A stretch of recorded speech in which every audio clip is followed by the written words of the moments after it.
Hello, hello, hello, hello, hello. Happy New Year. It is 2025, and I hope everybody everybody is enjoying the uh, the new year.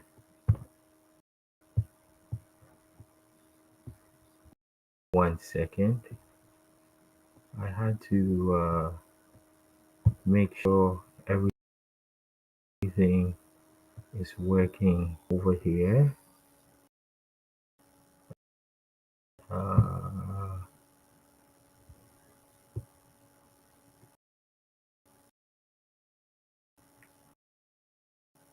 let's see.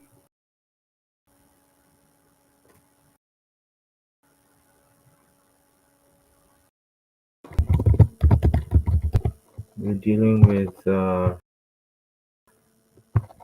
little technicalities. Let me just make sure everything is functioning well.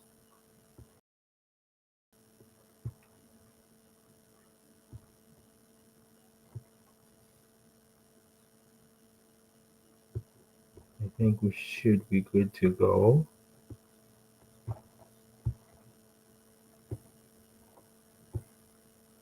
Yeah, I think we're good. Okay, so welcome. This is our 2024 year in review episode. Again, happy new year. We had a great season two. Um, we had lots of folks as participants and as guests throughout season two. And I just wanted to say big shout outs to Chris L, MPP Sarah Jama, Trusty Sabrina Dahab, Amanda, Operation Black Vote, Jeremy Freiberger, John Best from the Bay Observer, Paul, Sasha, the Toronto Center, Dante Hillen. We had Luke from Press Progress, and we had Rick Zampen, all on our um, season two episode. So big shout outs to all of them. A big thank you. And this is to another great season for Kojo's Corner. So for our 2024 year in review, I wanted to talk about some of the major stories and also kind of preemptively talk about what we can look forward to in 2025. And if you are joining us, whether it's on or YouTube, you can definitely chime in. Just want to make sure I have my comments section open so that in case anybody chimes in, I can see it. Um, yeah, so we're going to look forward to 2025. There's already lots has happened in the last 3 days. So this is just January 3rd. We got to make it all the way to December 31st, 2025. So, what were some of the major stories? So, I think let's start with some good stories that happened. We had the solar eclipse in April, and I think for many people, it is definitely going to be one of those events that you know exactly where you were that day. I know where I was. I was up on the West Mountain. One of my favorite spots is to hang out around the little pocket at Scenic and Upper Paradise. So that's where I got to watch it with my family and some friends. So there was just the atmosphere, lots of folks on the escarpment, lots of folk in the park, people recording, and I think Yeah, it was great to see. I think I have seen uh when I was in Ghana, there was a lunar eclipse, and then uh, uh, there was also another lunar eclipse, I think, in Hamilton a couple of years ago. I remember that one because I did experience that one at the cathedral, Basilica Cathedral on King Street. So hopefully everyone enjoyed the solar eclipse. I hope you kept the glasses. I know I did keep my glasses. I had like uh, four or so just to remind me of that experience. So that happened April 2024. Next up, now we get into more of the community political stuff that happened throughout the year. So I wanted to start off with obviously Greenbelt scandal.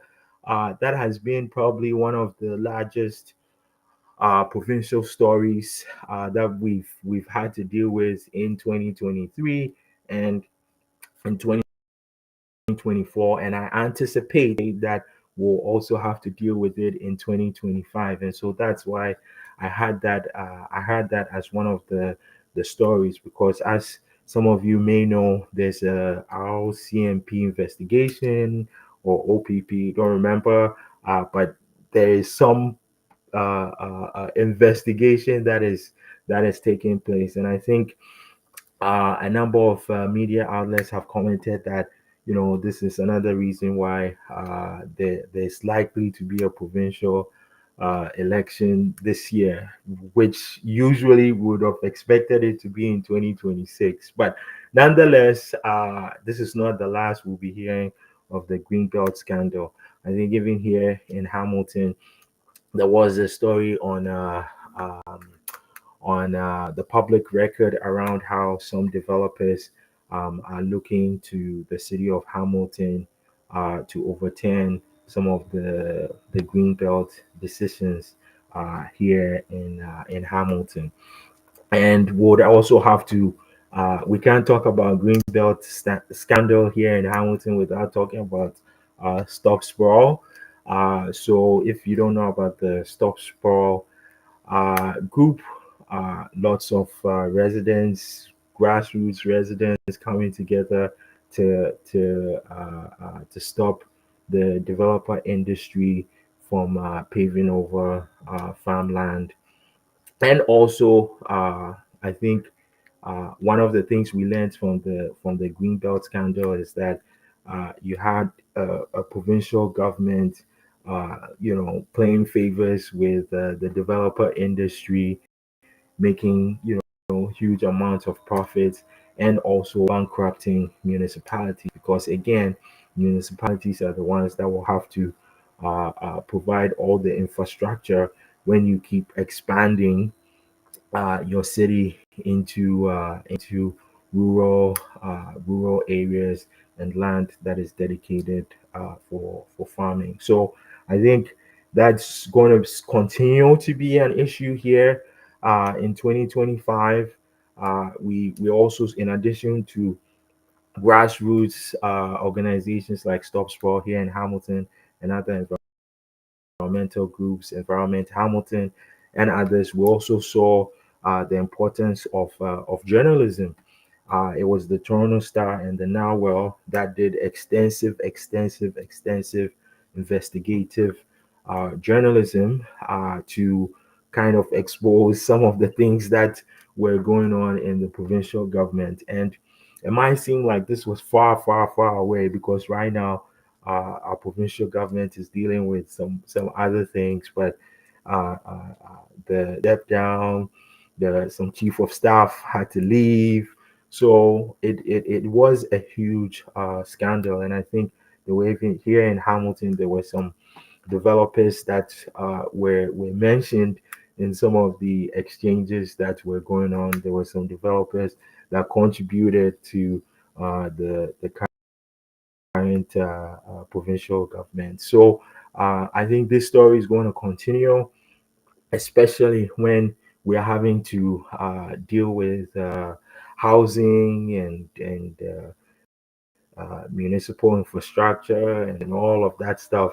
This is definitely going to continue to be a topic of discussion moving forward. So Greenbelt scandal that is going to continue in 2025. Next up, um, we have the alt-right group, Diagolon, uh, who wanted to make a stop here in Hamilton, and credit to some community leaders, civic leaders, and long-standing organizations and researchers and other community organizations. They were able to um, change the minds of these alt-right groups to not have an event here. And I think you know Hamilton always gets this well, how would I call this rep, if I could use that language, this rep of like, hate capital of Hamilton, uh, uh, a place that people don't like to live in. Downtown is this, downtown is all of those kind of reputations. And on this matter, when it comes to standing up against groups, alt-right groups, extremist groups that espouse bigotry, anti-immigration sentiment, and all of these things, I would say Hamilton really, really does a great job of like being direct, working together, working in coalitions across different groups. Again, big shout outs to um, the Hamilton Anti-Racism Resource Center, Hamilton Center for Civic Inclusion, an organization that I'm quite familiar with. Not in its present form, but the Disability Justice Network of Ontario, and others. There's also the um, uh, group here in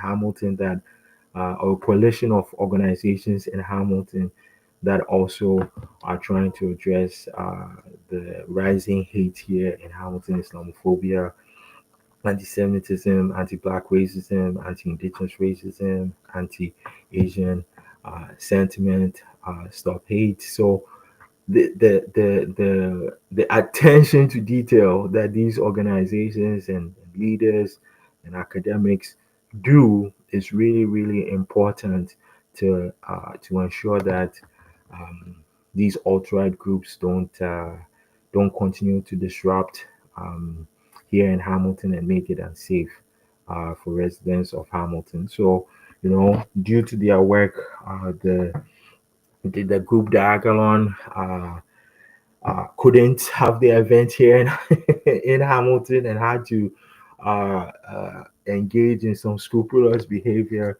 to have the event outside of Hamilton. So I would say that was one of the major stories here in Hamilton, at least from corner perspective. There's lots of things that happened in 2024, but I really wanted to focus on that because I think uh, with the prospect of a provincial election, a federal election, and then next year municipal election, when we talk about alt-right organizing, this is something that we definitely have to keep an eye on. So that would be one of the major stories from my perspective in 2024. Next up, let me see. I gotta make sure I'm going through everything. So we did the solar eclipse. We talked about the Greenbelt scandal. Talked about the alt-right group Diagolon not being able to host their event here in Hamilton.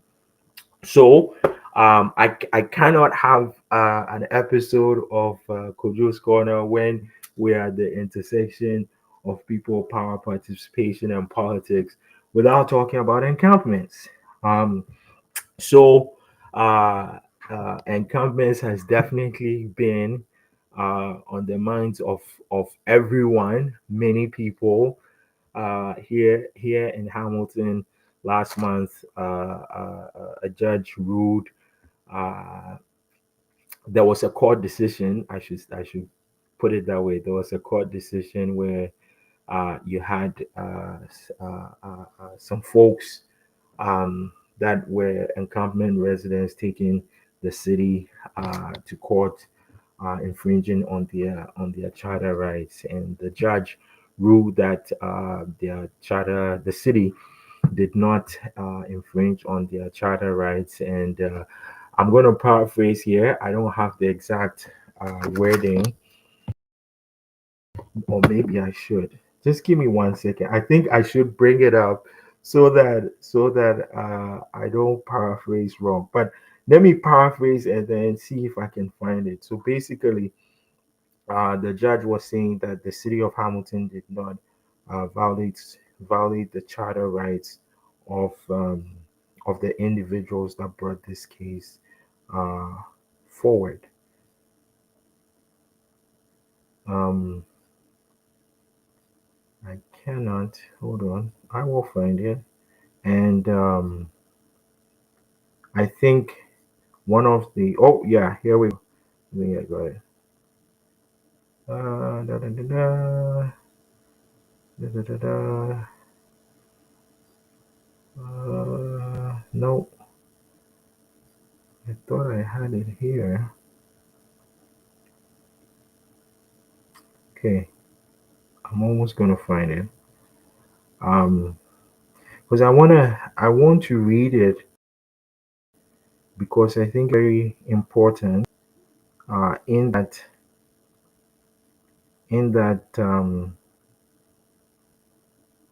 it's going to set the stage for what happens in the coming months, right? So that's why I want to make sure I read. Okay, there we go. Conclusion. I have it. I have it here. So, conclusion. The problem of homelessness is of diverse origin. Anyways, let me read it without commenting. The problem of homelessness is of diverse origin. Its resolution will come from diverse input. He states some case, Supreme Court of Canada dealing with the da, da, da. Homelessness is complex, its causes are many, so may the public policy responses required to address it. At bottom, the question this case presents is whether the Eighth Amendment grants federal judge primary responsibility for assessing those causes and deriving those responses. It does not. Almost 200 years ago, that's history. I think this here's the point. The public is generally sympathetic to the homeless, but it tires of seeing its public spaces appropriated by lawless, unsanitary encampments. There has to be a balance, and the democratic process is best equipped to achieve that balance. Encampments are a symptom, not a solution. The city is trying to find a solution to homelessness in consultation with numerous others. It has attempted to address the problem with the old protocol, the encampment process, and the new protocol. It has limited resources and a duty to its housed constituency. I think I leave them to it without interference. Micromanagement by the application is dismissed if anyone seeks course submissions not extended. Da, da, da, da, da. Okay, so those two paragraphs, or those two, yeah, two paragraphs is what I want to at least drive my my attention to. Okay, so public is genuinely sympathetic to the homeless, but it tires of seeing the public. It tires of seeing its public spaces appropriated by lawlessness. Da, da, da, da. There has to be a balance, and the democratic process is best equipped to achieve that balance. So I think, you know, I want to focus my time on what the judge says here. Uh, the democratic process is best equipped to achieve that balance. And this is where I would say our political leaders have failed, right? Because the issue of encampments did not start in 2023, did not start in 2020, did not start in 2024, did not start in 2020, 2019, 2018. These encampments have been right? They have been existing. And uh, to the amazement, or let me not say that, to the shock of the general public, right? Uh, COVID kind of brought this issue into public discourse, right? In the public spaces, right? And this is where when the judge says, "But it tires of seeing his public spaces appropriated," right? Well, the reason now these public places have been appropriated is because far too long our political leaders on all levels have shunned the problem of homelessness, right? So when you shun the problem of homelessness, you don't address providing resources, and people are in forests and trails, and nobody sees them. And now we see that used in the judges where it's being appropriated public spaces now. Now we have politicians saying people are pro encampment supporters. And here I'm just being straightforward. I think that language is very I gotta choose my words here, because I think I'm one of those individuals that knows that language and choice of words are very important. Like when I see political leaders say pro encampment supporters, I find it very deceptive. Let's use that word, deceptive. Why? If you are somebody that is in elected office for the last 5, 6 years, 10 years, and you haven't done anything, not even uh, uh, uh, uh, um, one policy submission or work to address homelessness, then you have been lackadaisical, or even have obfuscated your job as a politician, right? So you can't say that, yeah, we don't want encampments, yet you've been at the job for 6 years, 8 years, 10 years, 12 years, 16 years, 30 years, and you haven't done anything, right? I think what people are saying is that, yes, you want public places to be open to everyone. Sure enough, we all agree on that. But if you're going to take people from those places, the question is, where are you going to put them? Right? That is the basic question that needs to be answered. And if an elected official, municipal, provincial, federal, cannot provide that answer, then they are the failure. And I think as residents who are concerned about homelessness, about public spaces, about property taxes, about how our government is functioning, I think our ire needs to be directed at the people that we have elected that are literally not doing their jobs. They would rather engage in political rhetoric to anger people or to amp up people than come up with solutions. And let's talk about some of these solutions that has been offered. We take Ward 5 Councillor Francis, right? This counselor was on the news recently talking about how, China this, China that. This man literally said residents should offer up their backyard and front yards to encampment residents. Ridiculous. Come on. Come on.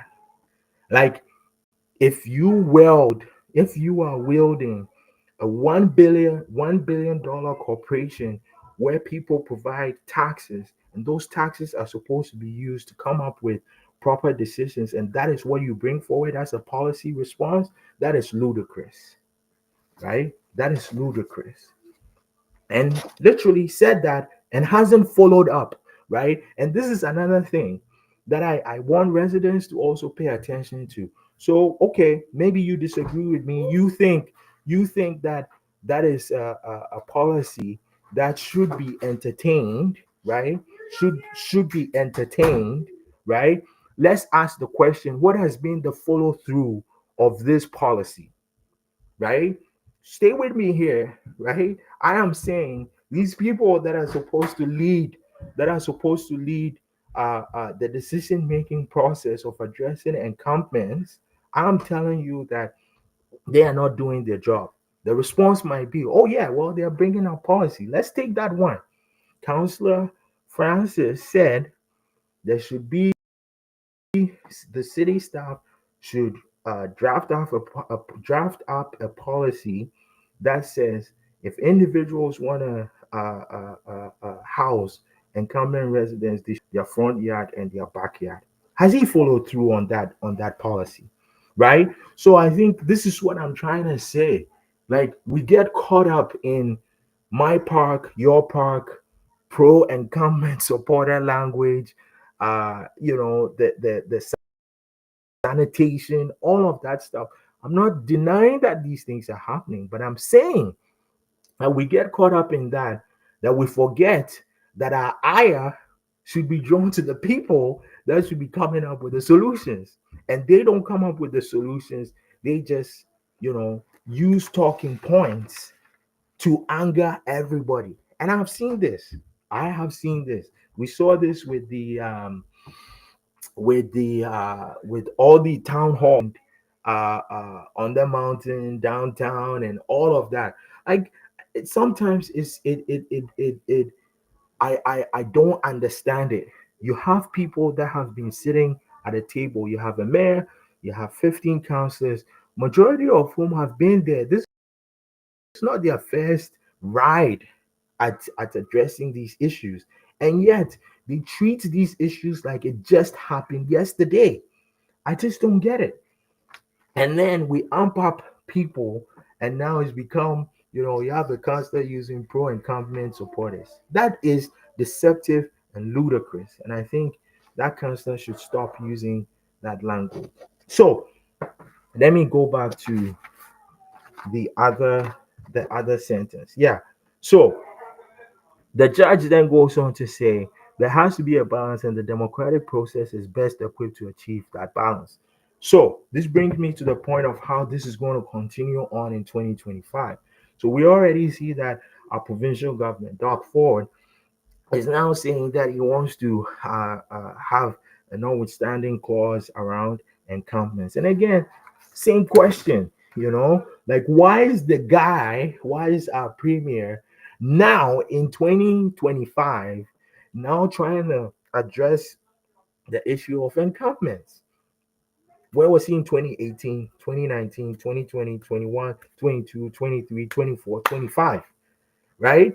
They don't do the job, but then now that it's become a topic of discussion, they start using these like divisive, I don't even want to say divisive, angering points, right? It angers people up, and we think we're solving the problem, but in reality, people are losing their lives. People are not getting housing.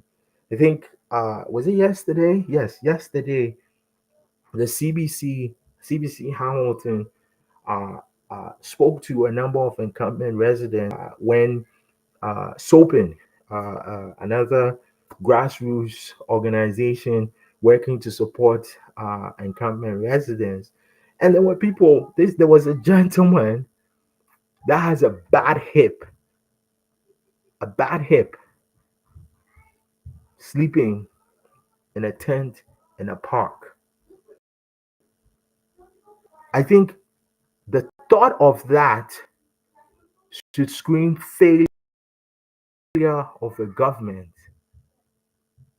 There was also another person that was fleeing domestic um, assault, and now in an encampment. The thought of that should scream failure of government, right? Like, how is it that we have individuals like individuals that could be me or you without resources, without housing? That is a failure of the people we elect, right? So I think that is going to be one of the huge issues. That's going to be one of the huge issues of 2025, right? Why? City of Hamilton. Next month, this month, I gotta remember we're in January 2025. This month, our city is going to be discussing its 2025 budget. This is going to be a topic of discussion. I think one councillor has said, we're throwing all this money at housing and nothing's being solved. So I want an audit. Face value, you're like, yes, I want to see if money is being spent appropriately. But again, and this is, I don't fall for this distraction this distraction in 2025. If a councillor has been in power or been elected for the last 3 years, and didn't understand or didn't comprehend that they should take that file seriously, then they're a failure, right? You can't be part of a system and try to act like you're not part of the contributing results when we don't see you address the problem, right? So budget process, everybody is going to be like, yeah, we need property taxes better. We're wasting money here doing that, that. Yeah, the waste of money, I get it. Everybody's concerned about waste of money, but I guarantee you, some people waste our money and we don't even see it. And I will mention that. Let me make a note of that. City councils wasting our money on useless stuff. Um, I just want to make a note of it so I don't forget. And I can give you an example when you have these folks talking two ways out of their mouths. One day they are like, I want to make sure that your taxpayers' money is being spent, da, da, da, da, da. And then the next, you're wasting your money on scrupulous things that you are not even going to benefit from. So if you're a resident of Hamilton, I encourage you. I've been paying attention to budget process for the last 10 to 12 years in this city. And again, I encourage everyone watching this, if you're a Hamilton resident, please, you need to be involved in these discussions around the budget. Why? Because you will understand where your money is going, what your specific counselor is saying about that, and what they are suggesting in terms of solutions. Because many a times you have counselors sit throughout the whole budget process, they don't even utter one word. They don't utter one word. And then when it's time to vote, yes or no, they vote no, and then give a whole soliloquy of how people are wasting taxpayers without coming up with solutions. So every resident should be paying attention so that you know exactly what your councilor is saying, why they're saying this, why they support this, why they don't support this, right? It's very, very important. So I think there is going to be a schedule, I believe, January. Don't quote me on this. I have so many dates in my mind. I believe January 20th.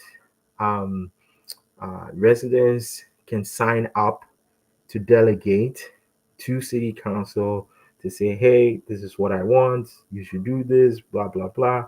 I encourage everyone to do that. Sometimes you can do it in person. If you can't do it in person, I also encourage write a letter. Write a letter. You can send it to. I'm gonna even put it here so that you have no excuse. Even people that disagree with me, you still have no excuse. You don't gotta tell me I am the reason why something is happening in Hamilton when you don't send your information over to yeah, click at hamilton.ca. I'm sharing this information. No gatekeeping matter.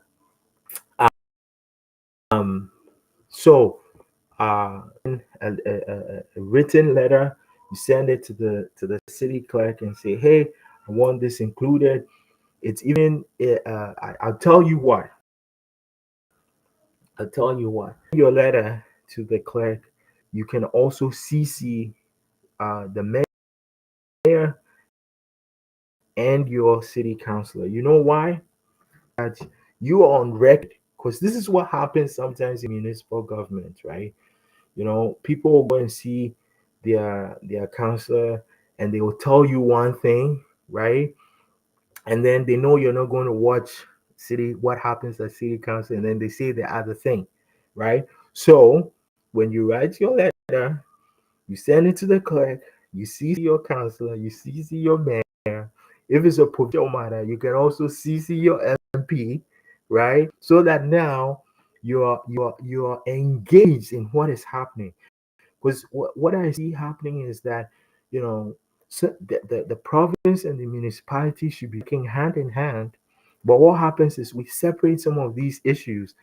And then on an issue like encampments, we're blaming city councillors. Yes, they bear the huge part of the problem, but also we leave out the MPPs who for the large majority have housing under their portfolio, right? So you have to start thinking about how all of these things are connected, right? So neat trick for you: send your written delegation. If you can't delegate in person, you send a letter to the clerk, CC your councillor, the mayor, and your MPP, because there are going to be things that that overlap. So please do that. Please do that.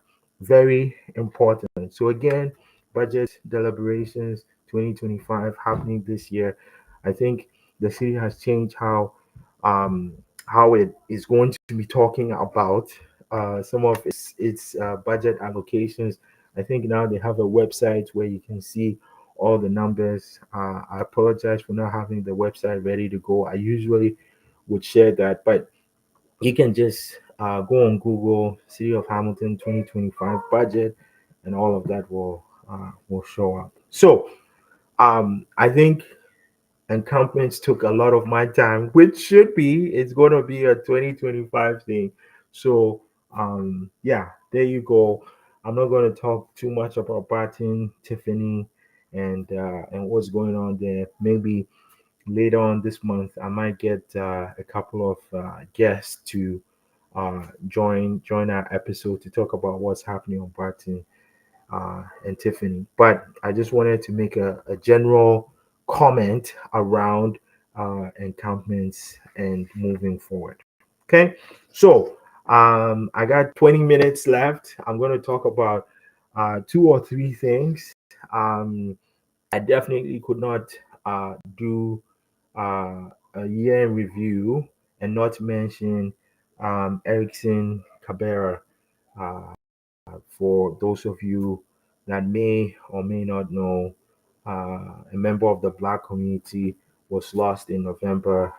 Erickson Cabrera was shot by Hamilton police.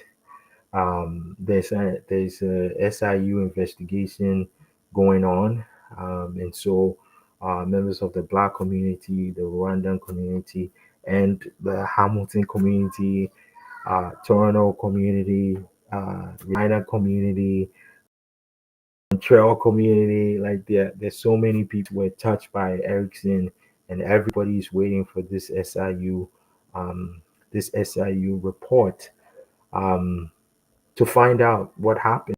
Why did we lose a community leader, uh, a father, um, a son, a brother, a colleague. Why did we have to lose? Um, yeah, a great person. Um, Many have commented that not only a great person, but a gentle soul.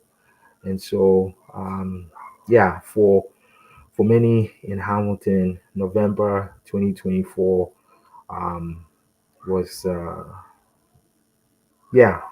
was devastating, troubling, and so I believe the SIU has 120 days to submit to do an investigation and write a report. So we are eagerly waiting for for that report. And so maybe those of you that didn't hear, I think it's I think it will be good at this time to maybe just take a moment of silence just to remember um, remember Erickson. So let's just take about a couple of minutes silence to remember Erickson Cabrera.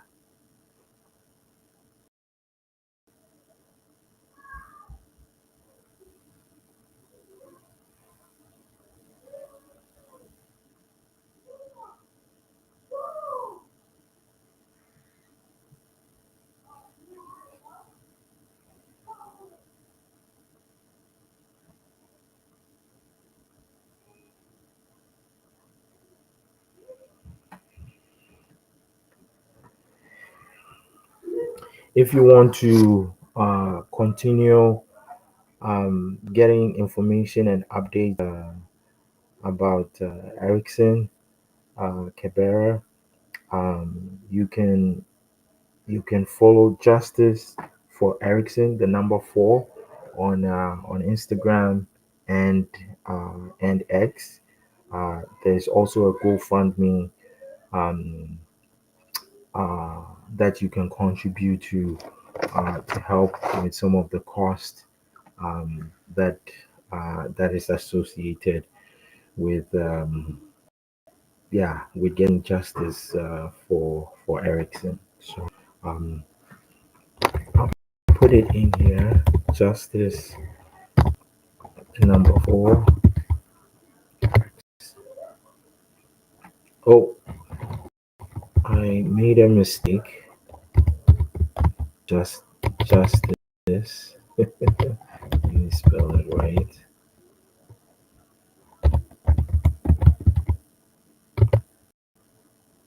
Okay. Yeah. Um. Yeah. So please, if you can, please contribute. If you can, please share the GoFundMe link to as many people as possible. I'm getting some questions here. Will the tiny homes be completed? Ay, ay, ay. We have another hour. Beneath Sports Podcast. Thanks for the question. I do not know. I'm going to be very truthful. I do not know. And if you're talking about the tiny homes at Barton and Tiffany, um, yes, I do not know. As many of you may or may not know, this thing was supposed to have been completed December 20th. There were some complications, and then there was the ordering of things, and things are way behind schedule. Um, if you go to Joey Coleman's website, the public record, he asked the city a couple of questions about when the little uh, when the I don't even know what to call them. Cabins, tiny homes. I feel weird saying that. Anyways, yes, Joey has a story up that has more information. Um, I think they were supposed to say, they said sometime in January. And again, I do not know. I'm not going to speculate. But I think that there are so many people that are concerned.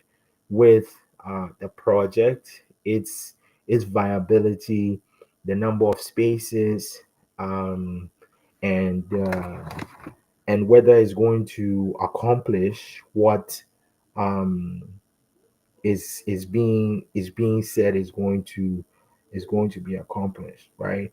So I think, yeah, like the city itself said, you know, uh, according to their data, there's about 1,592 known individuals who are currently actively homeless, and yet the city has about 612 shelter beds that they're trying to make operational. So my question is like, so 980 folks, right? So I think that's why the issue of homelessness, encampment, housing, the lack of the lack of resources for housing is definitely going to be something that is going to be a huge topic in general in 2025, right? Can the city work better with Indwell to provide better transitional housing? Well, I think yes, they can, but one of the things that we have to, and this is when I say we, I mean all of us, we have to be frank, is that each individual that is housing insecure needs specific resources, right? So if we do blanket responses, we're not going to capture everyone, right? So yes, transitional housing, um, subsidized housing, all the different types of housing that we can do to ensure that, again, people have housing. I love how everybody's comments is a complex issue, but then the housing, provide people with housing is the solution. Let's do that, right? um what what are the three things you're looking forward to in the city of Hamilton this year? um I haven't thought about it. Maybe you can share. You can share some of the things that you're looking forward to. I think one of the, well, a couple of things is that we're going to have a federal election um this year. I think everybody is looking forward to a federal election. So in Hamilton we have like five ridings: Hamilton Center, Hamilton West Ancaster, Dundas, Hamilton East Stony Creek, Hamilton Mountain, and then Farnborough, Glanbrook.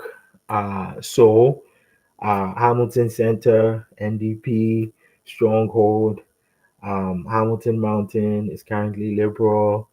Hamilton East Stony Creek, Liberal. Um, HWAD, Liberal. And then Van Glan, Conservative. So we'll see what happens. I think there are some candidates that have announced already. It's going to be intriguing. Up on the mountain, I know our current MP is Lisa Hefner, and uh, we just found out that our current Monique Taylor has decided to run for MP. Excuse me. So it is going to be an interesting race mountain. And then in Hamilton, West Ancaster, Dundas, MP Philomena Tassi is not seeking re-election. And so you have an NDP candidate, Roberto uh, Henriquez. And then you have, for the Conservatives, you have Erica Alexandra, granddaughter of Lincoln Alexander. So that's going to be very interesting. We'll see who the Liberal candidate there is. And then Hamilton Stony Creek, you have MP Chad Collins. Um, yeah, so we don't know who is right, who's going to run there. So I think, yeah, federal election is going to be very interesting, and we'll decide, we'll find out when and all of that. So, but speaking of elections, uh, I have to let you know that there is a by-election going on uh, as we currently speak right now. Um, HWDSB, there's by-election for trustee for Ward 4. And so online voting has started already, and election day is January 6th. So if you're watching this and you're in Ward 4, please go out and vote on Monday. If you're not in Ward 4, you know people in Ward 4, please let them know that there is a by election. It's very challenging to get folks during a by election. Ward 4, you all need to go out and pick a candidate to represent you at the Hamilton Wentworth District School Board, Ward 4. So please share that information with folks, let people know, and check out some of the candidates that are running their platform. And if you want to support them, please do so. You can support them on election day. I know it's needed. So there you go.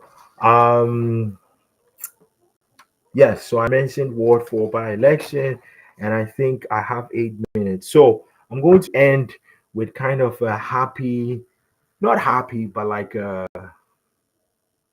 good story, a good story. Because I think sometimes it's good to end on a good note. So, as many of you may or may not know, I'm an individual that is really about like implementing change, right? Like, don't just talk about it. Don't just sit at home and argue and whatnot. You gotta make sure that you seek the change that you want. So you gotta go out and do it. So one of the stories that I'm very, very, very, very, very happy about is that the Board of Health, City of Hamilton, is going to include community men and health experts.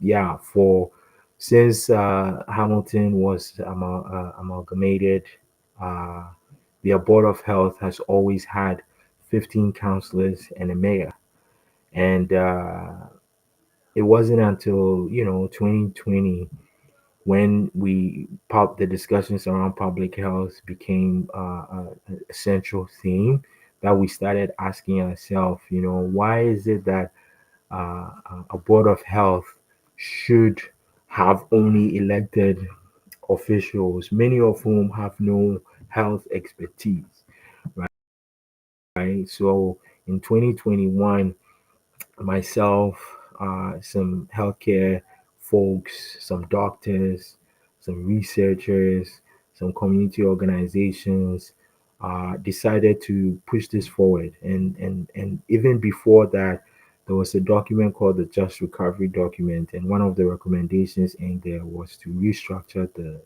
Board of Health.